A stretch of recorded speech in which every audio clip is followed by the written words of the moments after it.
Ako ang Alpha at ang Omega. Mapalad ang nakakaunawa sapagkat pinuksan ko sa kanya ang pintuan na walang makapagsasara. Amen. Good morning mga kapatid. Pinagpala tayo ng Diyos. Ibinigay sa atin ng isang pintuang bukas na walang makapagsasara. At binuksan tayo ng Panginoon sa panahong ito sa pamamagitan ng Holy Spirit. Kaya napakabuti ng Diyos sa atin eh.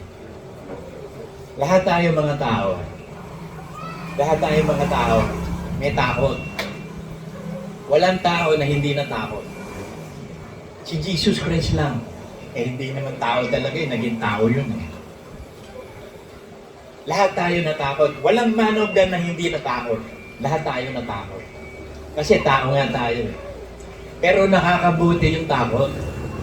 Kasi may plano ang Diyos doon sa takot na yun. Bibigyan ko kayo ng sample. Si Moses, nung mapatay niya yung Egyptian, nalaman ng paraon eh. Hinanting siya. Dead or alive, papatayin siya. Ang ginawa niya, tumakbo siya. Yung pala may plano ang Diyos sa kanya, kaya siya natakot. Mapupunta siya doon sa ilang, sa Mount of Sinai. Sa disyerto, kasi may plano ang Diyos sa kanya. Isusugo siya para alisin ang pagkakaalipin ng Israel. Doon natin makikita na nakakabuti ang takot. Pero hindi dapat mag-overcome ang takot sa atin, kaya binigyan tayo ng Diyos ng pananampalataya. Ang makapagpapatagumpay sa atin, sa takot, yung pananampalataya, ang pagtitiwala sa Diyos. Isa pang sample, si David. Araw-araw natatakot si David. Bakit? Ay sige, ikaw ang araw-araw napapatayin. Sino hindi matatakot? Pero sabi niya, hinanap kita, natagpuan kita, at ang lahat ng takot ko nawala. Kasi tayo mga tao may takot. Pero may pananampalatayang ibinigay na ma-overcome ang takot. Sabi sa Psalm 56:3 ang ganito, na lahat ng tayo may mga takot. Psalm 56:3. Sa panahong ako'y matakot, aking ilalaga ang aking tiwala sa iyo, O Diyos ko. Sa panahong ako'y matakot. So, weather ang buhay. May panahon na payapa, may panahon na tahimik, pero may panahon matatakot ka rin. Pero sabi ng David, sa panahon ako'y natakot, ako'y nagtiwala sa iyo, O Diyos. Hinanap kita, nagtapuan kita. Psalm 34:4 sabi niya, at ang lahat ng takot ko'y nawala dahil binigyan mo ko ng katapangan. Kasi yung katapangan nanggagaling sa Diyos yun eh. Dala ng Holy Spirit yun. Kasi sabi sa 2 Timothy 1:7 ng ganito.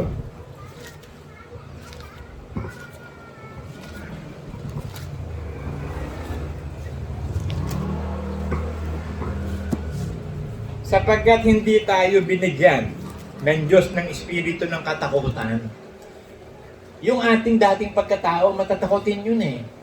Yung ating suwail na espiritu, matatakot yun. Pero nang bigyan tayo ng isang bagong pagkabuhay na maguli, isang bagong nilalang, hindi na natin tinanggap sa ating espiritu yung takot. Tapang na, sabi. Sapagkat hindi nyo tinanggap, hindi ko kayo binigyan ng espiritu ng katakutan, kundi kapangyarihan at ng pag-ibig at kahusayan. We have not given the spirit of fear, but of love, of boldness, love, and of a sound mind. Binigyan tayo ng maayos na kaisipan ng Diyos. Mapayapang kaisipan, basta magtitiwala ka lang sa Kanya. Ang susi doon yung faith, kasi naging matagumpay tayo dahil kay Kristo Jesus. Pinaniwalaan natin ang salita ng Diyos, kaya tayo nagtagumpay. Kaya ka naging matapang, hindi ka natakot. Bakit? Nagtiwala ka sa Diyos. Naniwala ka sa Diyos, talaga hindi ka pababayaan. Sabi naman niya, hindi kita pababayaan, magpakailanman eh. Call on me, and I will show you great mighty things. Tumawag ka sa akin, didinggin kita. Bubuksan ko sa iyo ang isang hiwaga na hindi mo nalalaman. Call unto me, sabi ng Diyos, Jeremiah 33:3. Tumawag ka sa akin. Bibigyan kita ng isang bagay na kagila-gilalas na bagay na ipakikita ko sa iyo. Ang kailangan lang tumawag tayo sa Diyos, manalangin. Isa pang sample ng matatakotin, si Elijah. Di ba ang tapang nun? Ganun mo, hinarap na si King Ahab, tsaka yung 400 prophet ni Baal, di ba? Hanggang sa binaksak ng Diyos ang apoy. tinupok niya yung ordering ni Elijah. Pero, lumalaman yun ni Jezebel, si Jezebel napakasama, yun ng reyna, asawa ni Ahab. Napakasamang si Jezebel, taga-Phoenician yun eh. Maganda, matalino, ubod ng sama. Nung malaman niya ngayon, pinahunting niya si Elijah. Nung malaman ni Elijah, papatayin siya, kasi pinagpapapatay lahat ng propeta. Eh di takbo si Elijah, natakot siya. Bakit? Ikaw ang papatayin, sige. Sino hindi matatakot? Si David na natakot dahil papatayin eh. Si Moses natakot, papatayin eh. Siyempre, mahal mo sarili mo, ayaw mo mamatay, di ba? So, yun ang ginawa. Dinala ng Diyos sa Sarepta si Elijah para pakainin kasi magugutom eh. Walang magpapakain. Para mapakain ng Diyos, nagpadala ng uwak. Gano'n mo uwak. Eh, noong mga panahon na yon, takot na din ng mga sabi ni Elijah, nag-iisa lang ako, Panginoon. Tapos nasa lubong niya si Obadiah. Si Obadiah, yung prophet Obadiah, itinago pala niya yung 7,000 na na mga propeta. May nalabi, sabi, 7,000 propeta na itago ni Obadiah. Pinakakain ni Obadiah yun, dinala sa yungib. Si Elijah naman, pinakakain ng Diyos, uwak naman ang ginagamit. Ang tubig niya doon sa Sarepta. Eh nung maubos na nga yung tubig doon, natuyot na, hindi na masuplayan ng uwak, dinala na siya sa sa widow. Dinala si Elijah doon sa widow. Doon para maipakita din doon ang kapangyarihan ng Diyos kay Elijah. Kasi yun ang unang pagkakataon, may nabuhay na patay. Sa history ng Old Testament, walang nangyaring ganun. Kay Elijah lang nangyari. O dahil sa takot na Elijah, nakabuti rin yung takot niya. Tumakbo siya. Tapos hinanap niya ang Diyos. Kasi nga, takot na takot siya, papatayin siya. Gusto na niyang, tulungan siya ng Diyos eh. Hinintay niya ang Diyos, nanalangin siya ng todo. Naghintay siya sa tinig ng Diyos. Nagkaroon ng earthquake, nabiyak yung bundok. Hinihintay niya, nandun ang tinig ng Diyos. Merong apoy. Merong matinding apoy, hinihintay niya, nandun. Merong malakas na hangin. Sabi niya, nandun ang Diyos, hinihintay kita, Panginoon, magsalita ka sa akin. Papatayin na nila ako. Still small voice. Wala pala doon sa kamangha-mangha, nandun ang tinig ng Diyos eh. Wala doon sa bumibiyak ng bundok, wala doon sa grabing storm, wala doon sa apoy. Nasa isip pala, still small voice, nagsalita ang Diyos sa kanya. Nagtiwala siya, lumakas ang loob niya. O ngayon, kinuha na siya ng Diyos. Kasi may plano ang Diyos naman sa kanya eh. Ibababa siya sa sa tribulation period para doon mamatay eh. So, nakabuti rin yung takot ni Elijah. So, nakakabuti ang takot na ibinibigay sa atin. Bakit? Natututo kang lumapit sa Diyos. Natututo kang magtiwala sa Diyos. Kasi kung hindi ka matatakot, tiwala ka sa sarili mo, hindi mo na kailangan ng Diyos. Eh kung mo natatakot ka, kailangan mo ang Diyos. Sabi sa Psalm 34:4.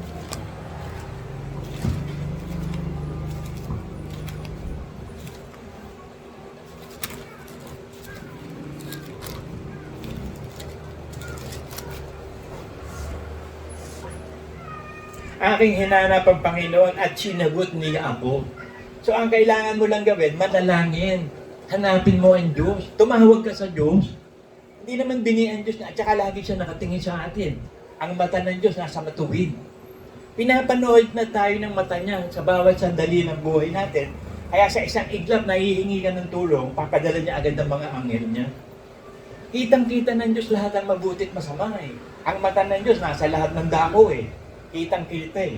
May CCTV ang Diyos sa lahat ng dako eh. Aking hinanap ang Panginoon at sinagot niya ako. So ang kailangan mo lang, magtiwala ka sa panalangin. Pag humingi ka ng tulong, maniwala kang tinulungan ka. Pag humingi ka ng isang bagay, paniwalaan mo yung hiningi mo, ibibigay sa iyo. Tinan mo ang Panginoong Jesus, pag nagsalita, wala siyang duda. Hindi siya nakikiusap. Nandun yung niya, yung pananampalataya, determinasyon niya. Kita mo nung buhayin si Lazarus, ang tindi nun. Hindi pa niya binubuhay, nagpasalamat na siya. Ama, salamat po na mabubuhay si Lazarus para makita ng mga apostol kung sino talaga ako na iyong sinugo.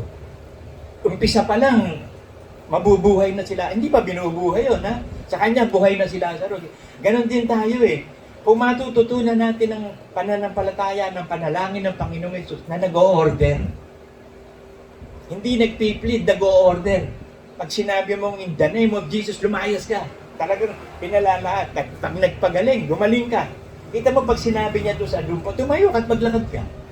Ganun lang, inuutusan lang. Walang maraming mga ritual o ano-ano. Pag natutunan natin yung ganung panalangin, susunod ang kamay ng Diyos. Yung labos tayong naniniwala. Pag humingi ka ng tulong sa Diyos, maniwala ka. Kasi minsan humingi tayo ng tulong, duda tayo. Ano kaya gawin kaya? Baka hindi. Hindi ka pa nag-pray, alam na ng Diyos sasabihin mo eh. Alam na ng Diyos kung may doubt ka eh. Kaya kita niya, nalulugod siya sa sumasampalataya. Kaya magsanay tayo manalangin ng may pananampalataya. Practice yun eh.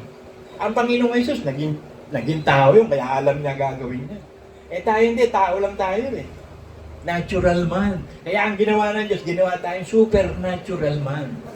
Ibinigay sa atin ng Espiritu Santo. At ang Espiritu Santo ang gumagawa sa atin. Siya ang nagbibigay ng katapangan sa atin at lakas ng loob.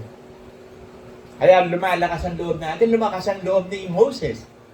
Nung pala may plano ang Diyos doon kay Moses, kausapin siya. Parang titignan mo, dead end na buhay ni Moses, di ba? Eh, nandun na sa bundok, sa disyerto, ano pa gagawin? Tapos fugitive pa. Nung pala, simula lang yun.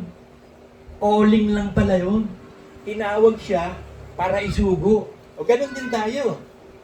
Tinawag tayo ng Diyos, dahil kilala niya tayo, isinugo tayo dito sa sanlibutan. Nang sa ganon, maging kapakinabangan tayo sa kaligtasan ng marami. At ang unang kapakinabangan, ikaw. Maligtas muna. Siguraduhin mo muna ligtas ka. Hindi ka naman makakapagligtas pag hindi ka ligtas. Parang paglangoy. Hindi mo naman maisasalba yung nalulunod kung hindi ka marunong lumangoy. Pareho kayo malulunod.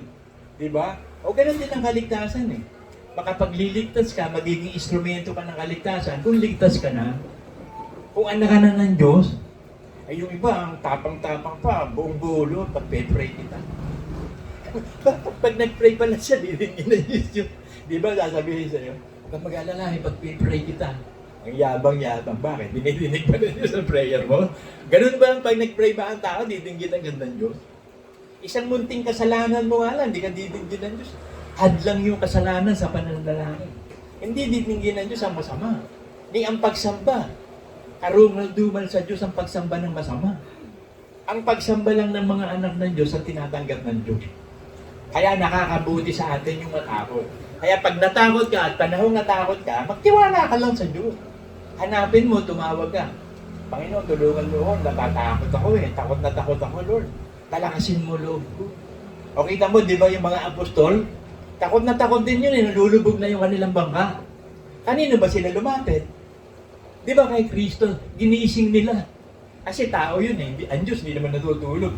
Naging Diyos lang si Kristo. Natural, matutulog si Kristo. Bakit? May katawang nanghihina eh. May katawang nagugutom. Kaya nga yun ang ginamit ni Satanas sa kanya eh. Yung katawan niya ngayon eh. Gutom ka, di ba?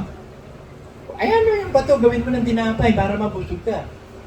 Man doesn't live by bread alone, but by every word that comes from the mouth of God. Ayan, magpatihulog ka na. Hindi ka naman mamamatay, oh. Sasaluhin ka ng mga anghel, di ba?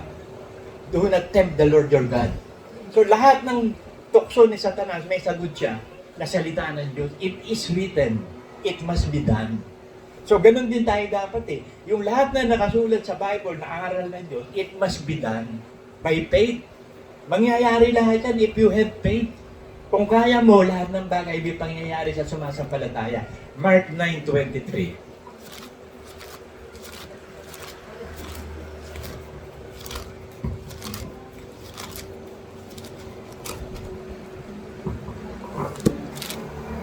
At sinabi sa kanya ni Jesus, kung kaya mo, ang lahat ng bagay may pangyayari sa kanya na nananampalataya.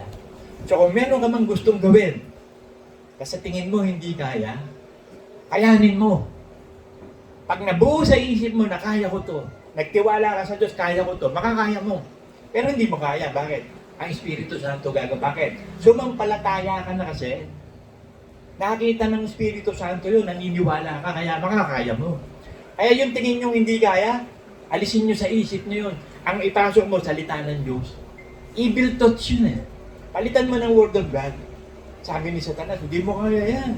Mahinang Kristiyano ka, hindi mo kaya yan. Oo, yung dating si Larry hindi kaya yun. Bago na si Larry, hindi kaya na.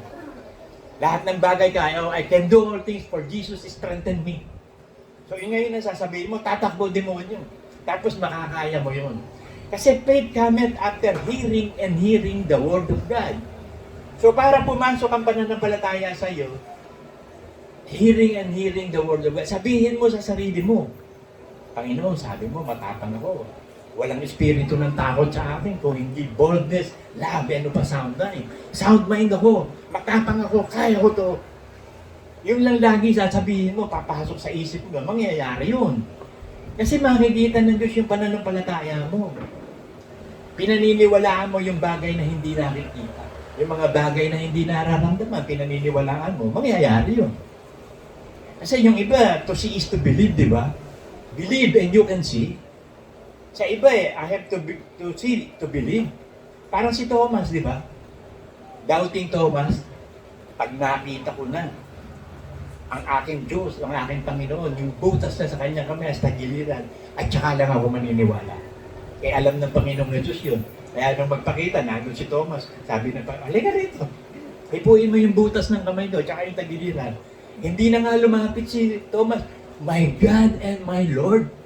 Biruin mo, sabi niya, ang Diyos ko at ang aking Panginoon. Kasi ang Diyos, tagapagligtas yan eh. Ang Panginoon, susundin mo ang utos. Maraming Kristiyano ngayon na hindi naman my God and my Lord. My God lang. Nakita mo, pag nagugol, sabihin, my God. My God, laging my God. Walang my Lord. Di ba? Saka nakakarinig nung nagsabi, oh my God and my Lord. Well, si Thomas lang yun. My God and my Lord. Kasi ang gusto ng tao maligtas, di ang Diyos lang makakapagligtas. Lumalapit sila sa Diyos, pero hindi naman nagiging Panginoon ng Diyos. Paano ka ililigtas? Hindi mo naman, sabi ng Panginoon, tinatawag niyo kong Panginoon, hindi naman kayo sumusunod sa utos ko. Paano ko kayo ililigtas? Kailangan Diyos at Panginoon, my God and my Lord. Yun ang kulang sa Kristiyano ngayon. Gusto lang maligtas, hindi naman susunod sa utos. Pwede ba yun? Pwede ba yung maliligtas ka, hindi ka susunod sa utos nang magliligtas sa'yo? Kaya nga merong if lagi at Diyos, if my words abide in you, and you abide in me, ask anything, I will give it to you. Lagi may if. Hindi pwedeng walang if. Kailangan kasi makita muna ng Diyos yung pananampalataya mo, na naniniwala ka, gagawa siya. Kikilos ang kamay ng Diyos sa sumasampalataya. Kita mo si Moses. Diba? Sabi ni Moses, Panginoon, hindi naman ako marunong magsalita eh. Huwag mo akong dalhin doon, bulol ako eh. Hindi ko ba salita? O sige, si Aaron ang gagamitin kong bibig mo. Panginoon, paano sasabihin ko sa kanila pag tinanong nila, sino nagsugo sa akin? Sabihin mo, I am. O kita mo? Hanggang sa yun, napasunod ng Diyos si Moses, pero madaming kontra si Moses. Duda siya sa sarili niya. Pero nung nagpakita na ng kapangyarihan ng Diyos sa kanya, nabuo na ang faith niya. Sumunod na siya. Ihahagis mo yung baston, magiging ahas siya. Ipasok mo yung kamay mo sa damit mo, magkakaketong ka. Ipasok mo ulit, mawawala ketong mo. Yan ang ipakikita mo sa Egypto. So yun ang pinakita. Ano ginawa ng mga Egyptian prophets and magicians? Ginaya. Nagaya nila yun eh. Hanggang dun sa ang tubig naging dugo, nagaya nila eh. Alam niyo kung hindi nagaya ng mga propeta ng Egypto? Yung kuto. Yung kuto, sabi nila, hindi namin magawa, panahon ng kuto. Diyos talaga yung Diyos nila. Pero mo hindi nila kayang kuto, wala sanang kuto eh, no? Kung hindi nasumpa eh. Kasi sabi ng Diyos, dumampot ka ng buhangin, ihagis mo, magiging kuto. O di, wala pa ng kuto nung araw. Kasi ang kuto, parasite yan. Wala namang buteng ibubuti yan eh. Kaya kita mo, nagkaroon tuloy ng kuto. Hindi nila gawa ang kuto. Surrender sila. Pero kung may plano ang Diyos kay Moses, na pararangalan ng Diyos sa pamamagitan ni Moses, para maikwento sa sanin lahi kung ano ang ginawa ng Diyos sa kanila. Kaya kita mo, talagang tumigas ng tumigas ang puso ng Paraon. Pinatigas talaga ng Diyos yun. Pinataas ang pride. Kasi ang mga Paraon, kinikilala nila sarili nila, Diyos sila. Yun ang pride ng mga Pharaoh, Diyos sila. Kaya sino mga Paraon, puro Diyos sila. Meron silang malalaki mga statwa doon ng mga Diyos. Ang ginawa naman ng Diyos kay Moses, ginawang Diyos si Moses sa harapan ng paraon. Kaya yun namang paraon, tumigas ng tumigas dahil because of pride.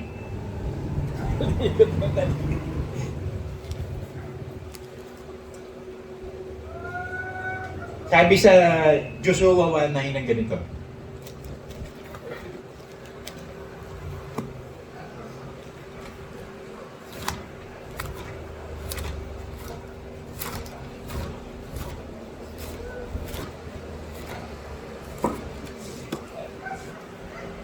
Hindi ba kita inutusan? Sabi niya kay Joshua.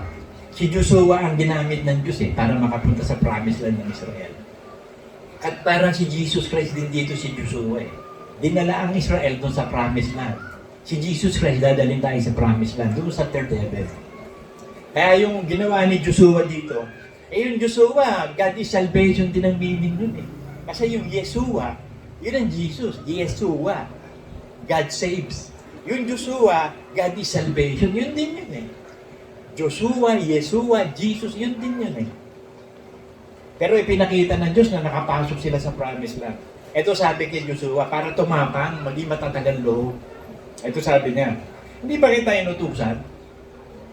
Ikaw ay magpakalakas at magpakatapang na mabuti. Ibig sabihin nyo, magtiwala ka sa Diyos na ikaw matapang, malakas. Kasi duwag tayo, hindi naman tayo matapang bakit ka tumapang? Nagtiwala ka sa Diyos. Yun ang sinasabi ng Diyos kay Joshua. Ipinapaliwanag lang sa atin ang faith. Pero no, may faith na si Joshua talaga Pero sinasabi lang direkta ng Diyos kay Joshua. Magpakalakas ka at magpakatapang na mabuti. Have faith in me. Yun ang ibig sabihin niya nun. Huwag kang matakot. Kasi nga natatakot ang tao Huwag kang matakot o manlupay-pay man. Sapagkat ang Panginoon mong Diyos ay sumasayo, saan ka man pumaroon. Doon nabuo ang faith ni Joshua, saan ka man pumaroon, di kahit saan siya nandun ang Diyos. Kung saan nandun si Joshua, nandun ang Diyos. Saan ka man pumaroon, kasama mo O ganun din tayo. Ang ginawa ng Diyos sa atin para sigurado, tumira na yung Holy Spirit. So kahit saan ka nandun ang Diyos sa iyo. Kahit saang masamang lugar ka nandun pa rin ng Diyos sa iyo. Bakit? Nasa loob mo. Kasi sabi, kung saan merong katarungan, nandun ang kasamaan. Sabi sa Ecclesiastes, excuse me. Kahit saan ka magpunta, may kalaban. Bakit? May hangin May powers of the air. Habang may hangin, may masamang espiritu. So, kahit masamang espiritu, napalilibutan tayo ng masamang espiritu o lugar na masama, have faith in God. Bakit? Nakatira sa'yo Holy Spirit, kasama mo Magsasabi ka lang. Tumawag ka lang. Panginoong Jesus, ang Espiritu Santo. Kaya ako, inuuna kahit saan ako mapunta, lalo na pag naramdaman ko na tila may mga siga, may dalang itak, tatagain ka, nagbubugbugan sa tabi, pangungunahan mo na Panginoon, proteksyonan po ako ng mga steering angels mo. May nagtatagaan dito, baka tagain ako. Lalakado ako, bahala ministering angels, Lord, pamunahan mo po So through prayers, sumusunod ang Diyos sa atin, nabubuo ang faith mo, tumatapang ka. Kaya kahit may mga nagkakagulo, may nagbabarilan, may nag-iitakan, relax ka lang. Kahit lumilindol, relax ka lang. Bakit? Nagtitiwala ka sa Diyos na hindi ka mababayaan. At nasa iyo ang Espiritu Santo, palalakasin ka niya. Sabi niya, palalakasin kita. I will strengthen you. Go! Have faith in God. Ganun ang Holy Spirit, lagi nagpapalakas. Comforter siya Iko-comfort ka pag natatakot ka, iko-comfort ka. Pag nagdududa ka, aalisin sa iyo pagdududa. Tutulungan ka ng Espiritu Santo. Helper nga Kasi mahina tayo. Kaya nga helper Sa Romans 8:26.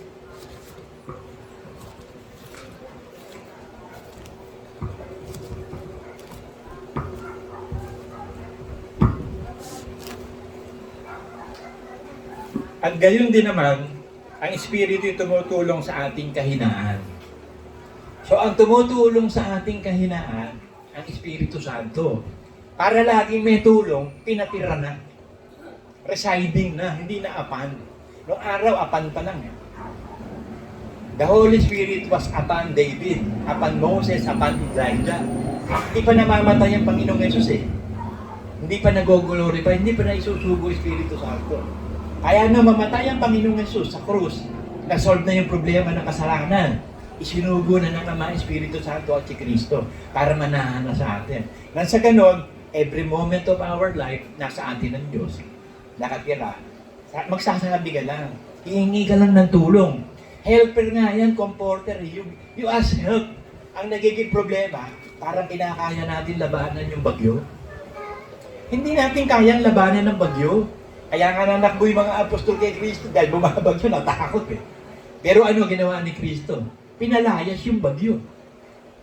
He has the power over the storm, over the nature. Yun ang dagat, nilakaran niya lang eh.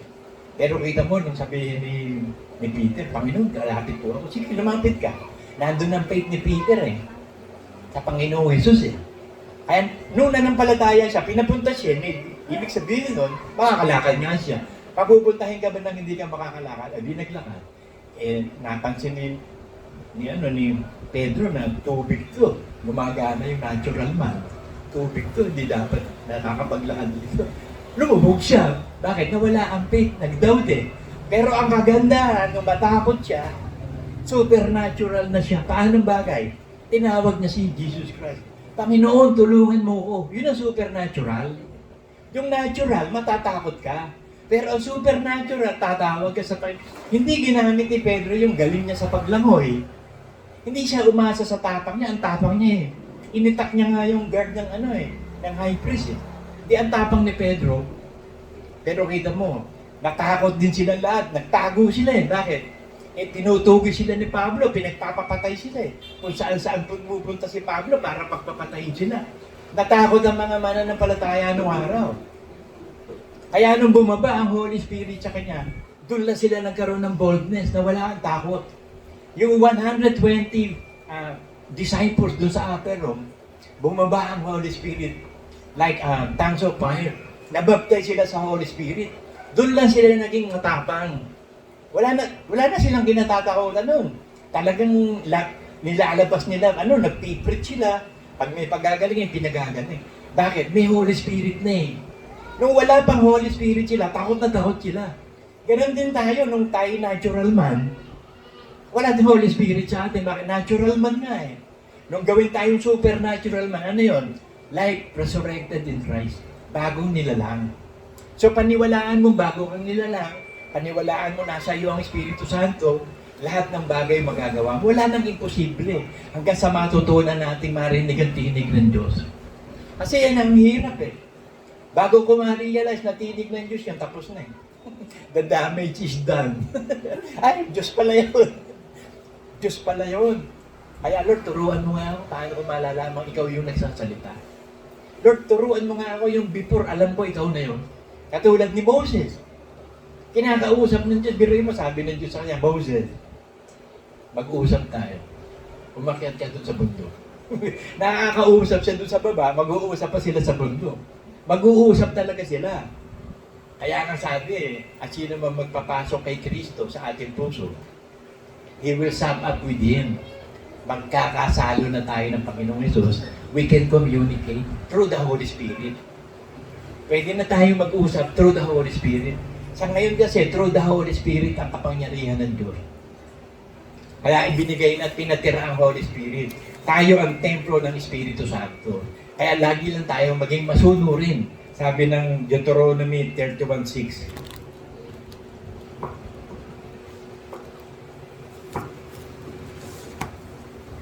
Kayo'y magpakalakas at magpakatapang na mabuti. Kasi nga nandun yung pirta natin eh.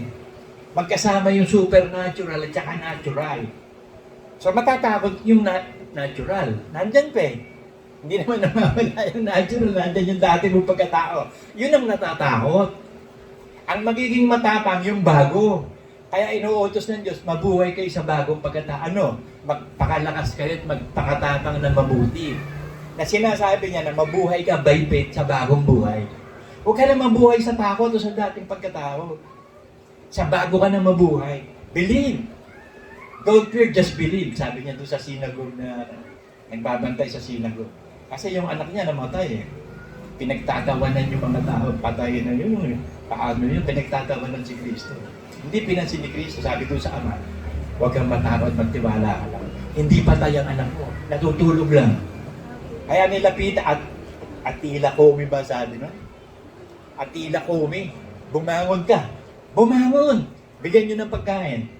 Natigil yung tawanan ng mga tao, nabuhay yung mag-uli yung ano, yung anak nung nag-maintain ng sinagoga, kaya sabi niya, don't fear, just believe. Nandun kasi yung fear natin eh, yung lumang pagkatao. Kaya binig tayo ng spirit ng pananampalataya na mabuhay sa bago. Para pag sa panahon ng takot, ikilos yung bago.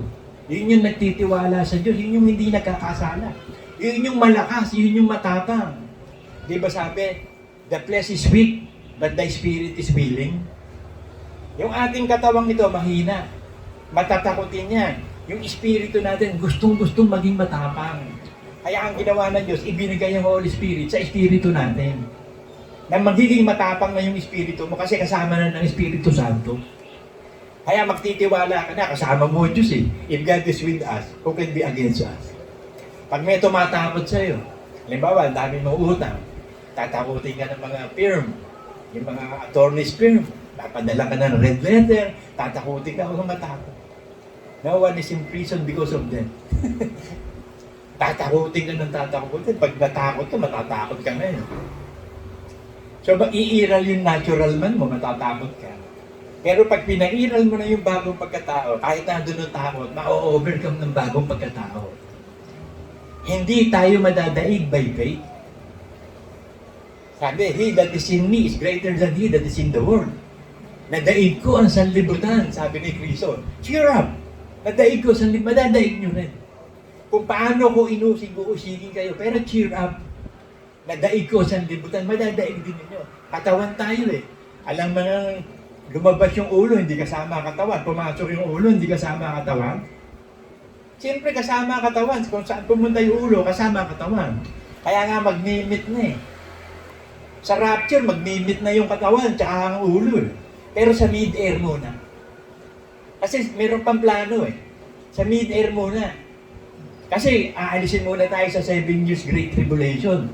Kaya tayo kinuha ng Diyos, iaalisin tayo sa galit ng Diyos. Kaya tayo ni rapture, pero hindi pa tayo dadalhin sa ano. Yung magsasama-sama lahat, hindi pa. Sa mid-air.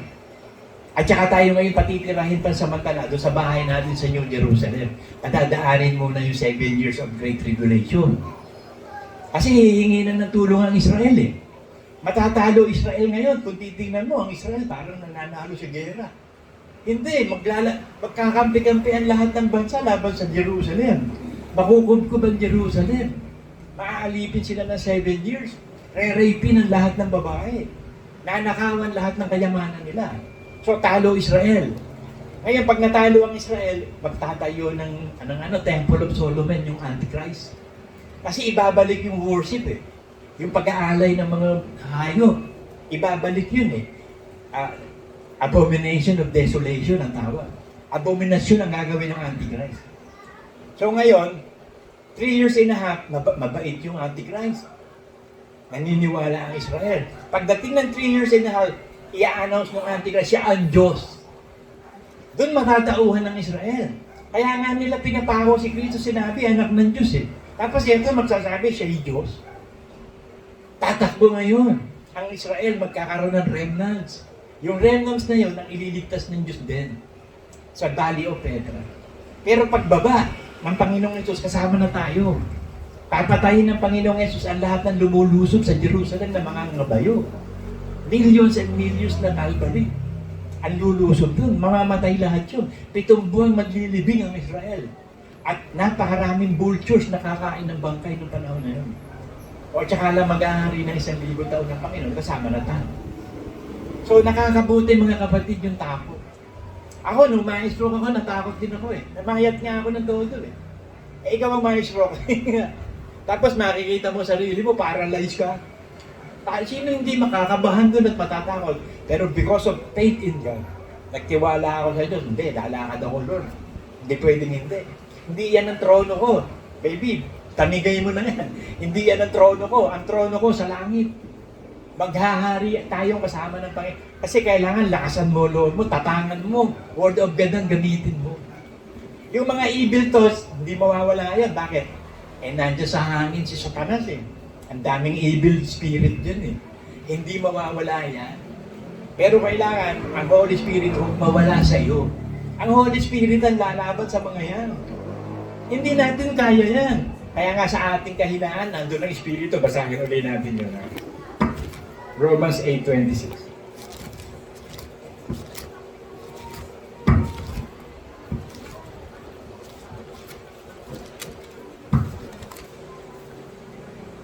At gayon din naman, ang Espiritu'y tumutulong sa ating kahinaan sapagkat hindi tayo marunong manalangin ng nararapat. So sa panalangin natin, hindi daw tayo marunong manalangin. Nananalangin ka pero hindi nararapat. Sabi doon sa James 4:6, nananalangin kayo, hindi dinidig kasi amis. Ang hinihingi niyo panalangin, gugugulin niyo sa kalayawan niyo, kaya hindi ka tinatanggap ng Diyos yung prayer mo. Pero pag may Holy Spirit na, tama na, igagayin na tayo sa prayers, nararapat na panalangin. At susuportahan pa ito ng deep of tongues. Kaya laging sigurado, tama. Kaya sabi, manalangin kayo ng lahat ng uri ng panalangin. Sabi ni Pablo, mananalangin ako sa Espiritu, mananalangin ako sa pag-iisip. So yung panalangin natin sa pag-iisip, hindi nararapat yun, kaya kailangan ng Holy Spirit.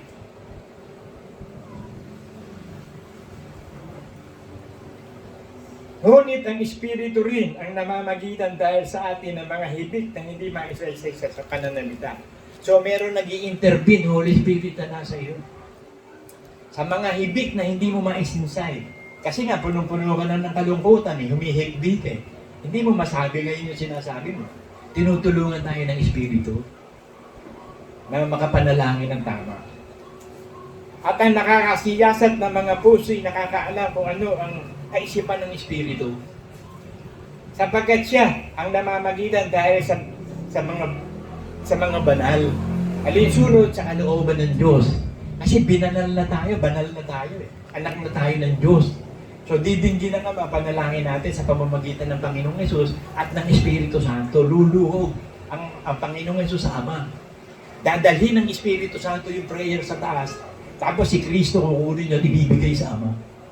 At tiyak na hindi pahihindian ng Ama ang Panginoong Hesus. Kasi siya yung anak na kinalulugdan. Kaya yung prayer ng Holy Spirit kasama natin, tiyak na answered prayer. Kaya lang, kailangan mo sana'y magtiwala. At nalalaman natin na ang lahat ng mga bagay magkakalakip na gumagawa sa ikabubuti ng mga nagsisiibig sa Diyos sa makatwid bagay ang mga tinawag alinsunod sa kanyang kalooban. So kahit ano, palpak ka man, mali ka man, kasalanan mo, hindi mo kasalanan, for good yan. For the good yan, bakit? Sabi ng Diyos, okay lang yan. Kasi anak na tayo. Di ba yung anak mo, pag nagkasala, pinapalo mo, di ba? Pero pag sinabing, no, baka pwedeng huwag na. Di ba pumabayag ka, huwag na. Naaawa ka rin eh. Pero nasaktan na siya, napalo.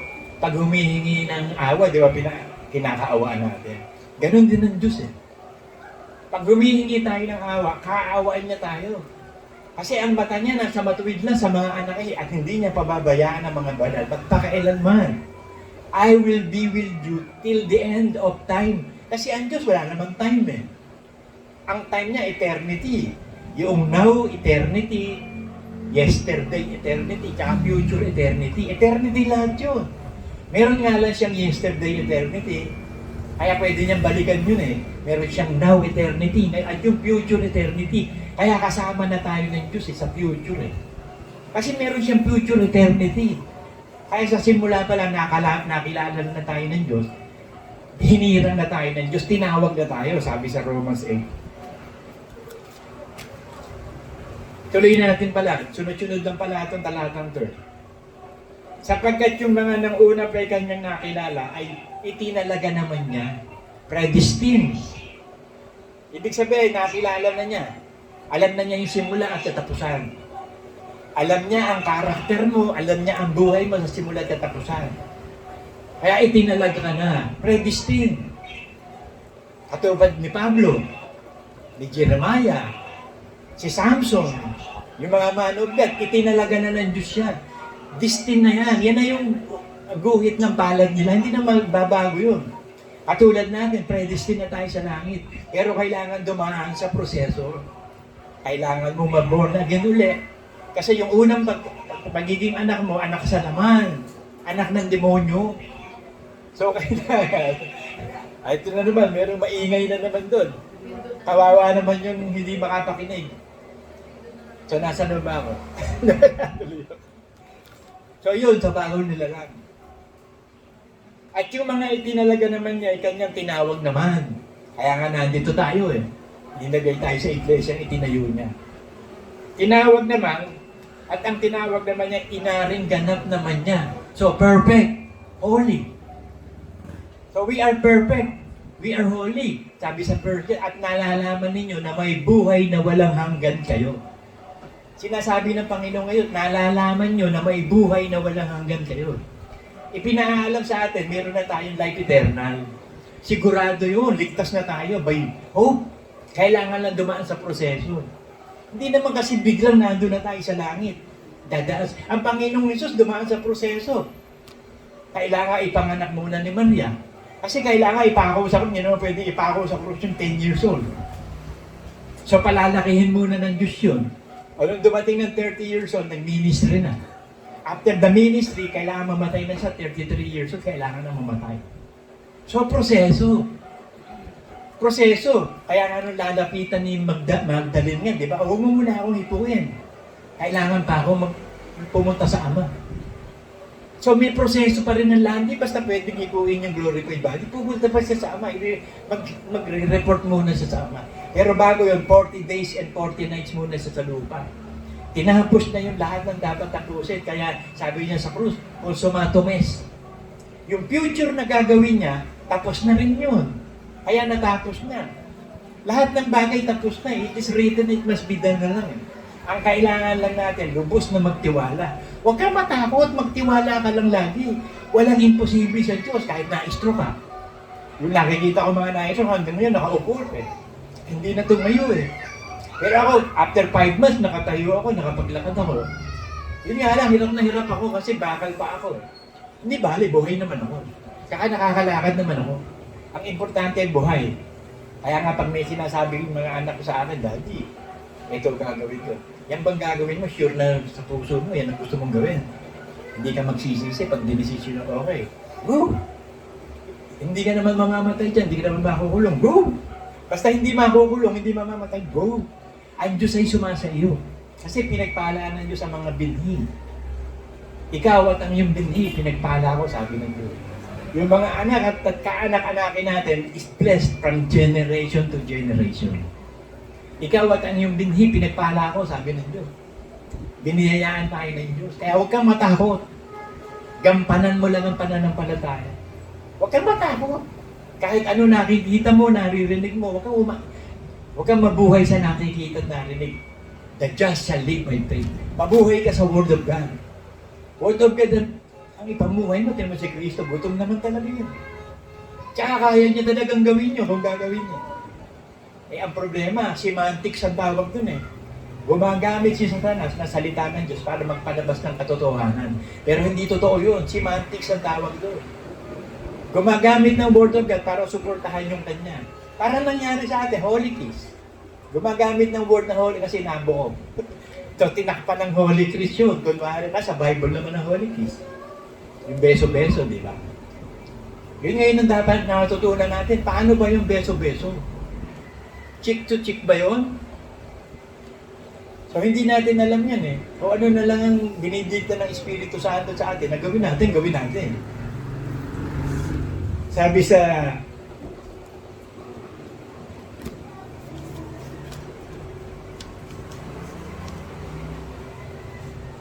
1 Corinthians 16:13.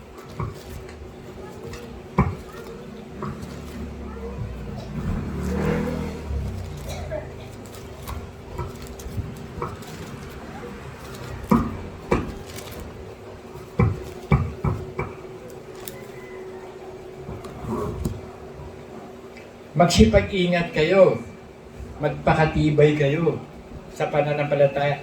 Kayo'y magpakalakas. Kayo magpakalalaki. Kayo mga babae, magpakalalaki kayo. Kasi ang mga lalaki, ano yan bulo yan, matapang yan Yun lang ang gusto, hindi kayo magpapatomboy ka. Hindi napunta ka pa ng impyerno na pag nagpatomboy ka. Magpakalalaki kayo, ibig sabihin maging determined sa pananampalataya, matapang, malakas. Kaya ang babae yung araw, hindi binibilang Lalaki lang. Ang kinikilala lang, lalaki. Lalo sa tradisyon ng Israel. Walang bilang ang babae. No count. Ngayon na lang nagkaroon ng women's liberation. Ngayon na lang wala nang lalaki o babae sa panahon ng pananampalataya kay Kristo. Wala nang Griego, wala nang Israel, wala nang babae, wala nang lalaki. Tayo lahat magkakapatid kay Kristo. Inabolish na lahat yun. Kaya sa langit, magkakapatid tayo. Ang nando ng ama natin, hindi natin alam kung gaano itsura ng ama. Puro liwanag lang ang sinasabi ng Bible dun Nagniningning na liwanag. Umikislap na liwanag. Yun ang ama. Si Jesus Christ, glorified body, alam na natin. At tayo magiging glorified body, alam na din natin. Kung ano yun si Kristo, ang katawan niya, yun din tayo kasi katawan tayo ni Kristo So kung ano yung katawan ni Kristo, yun tayo. Kaya pag itinataas natin ng tinapay, itinataas din tayo. Kaya pag nagbe-breaking of the bread tayo, kaisa tayo ni Kristo. Kaya nga napahak na yung veil. Yung Holy of the Holies, walang pwedeng pumasok doon kundi high priest. At saka 1 year atonement. I-atone na yung high priest ang kasalanan ng Israel. Once a year. Pero nung mamatay na ang Panginoong Yesus, from top to bottom, napahak yun. Ibig sabihin, meron ng karapatang nakapasok ang tao sa Holy of the Holies through the high priest kay Jesus Christ. Kaya napahak na yun. So wala nang naghahati sa tao at sa Diyos. Meron ng way papunta sa Ama. Si Jesus Christ na. Kaya napahak na yung Holy of... Siya yung high priest forever. Kaya tayo pag nag-iiga po at naghahandog, nagbibigay tayo ng iga po sa high priest forever. Kaya masagana pagpapala natin. Bakit? Wala na tayo sa sumpa. Pag ikaw ay nag-iiga po at naghahandog sa lahat ng tinatanggap mo, wala ka na sa sumpa. Bakit? Sabi niya kung ano sinabi ng Diyos, mangyayari yun. Walang salita ng Diyos na hindi may kapangyarihan. Pinuksa sa atin na isang pintuang bukas, wala na makapagsasarado. Kahit may magturo pa ritong anghel na maliwanag, nagliliwanag, na iba sa ebanghelyong tinuturo ng mga apostol, itatakwil natin. Huwag tayo matatakot. Kung may magpo-propesiya ng kontra sa Bible, huwag tayo matatakot. Kalukuhan yun. False prophet yun. God has not given us the spirit of fear to bondage of boldness, love, and of a sound mind. Ibinigay na sa atin yung tapang, lakas ng loob, boldness, love, pagsunod sa kalooban ng Diyos, and sound mind. Matino ang isip natin, alam natin ang ginagawa natin. Hindi tayo sumusuntok sa hangin. Sabi ni Pablo, hindi ako sumusuntok sa hangin. Kasi yung sumusuntok sa hangin, suntok ka lang ng suntok, wala ka naman tinatamaan, para ka lang gayo. Pag sumuntok tayo, tama, kabit. Pag pinalayas natin ng masamang espiritu, layas yun. By faith. Natatanda ko nga dito Tinawag ako ni Totong at ni Karina. Sabi sa akin, pare, ay ko bakit? Punta tayo dun sa bilang, ay ko bakit? Poses ng demonyo si Mirna, palayasin mo. Ano? Ako? Ako magpapalayas ng demonyo? Ba't ako? Kayong dalawa. Eto, propeta ako. Ba't ano ko? Di pinuntahan namin doon sa bilog. Pagpunta namin, ako, sigaw ng sigaw si Mirna. Pinapalayas kami, lumayas kayong lahat. Tapos sabi ni Totong ni Karina, sino ka? Si Satanas! Si Satanas daw siya. Tapos sabi na yung daw buntot niya nakaikot doon sa buong bahay. Di sabi ni Totong, palayasin mo na pare. Teka muna. Dinala tayo ng Diyos dito, aasa tayo sa Diyos. Panalangin muna tayo. Naupo kami tatlo doon, malapit doon sa kama, nandun si Mirna So mag-pray muna tayo. Di nag-pray in tongues kami. Habang nag-pray ako sa isip, nag-tongues kami. Habang nagtatangs kami, sigaw ng sigaw si Mirna. Sabi, tigil niyo yan, nasasaktan ako. Nasasaktan daw yung demonyo. Nakuha yung God bless our family. Meron doon karato lang, kinuha, binato sa amin. Parang merong gano'n na hindi.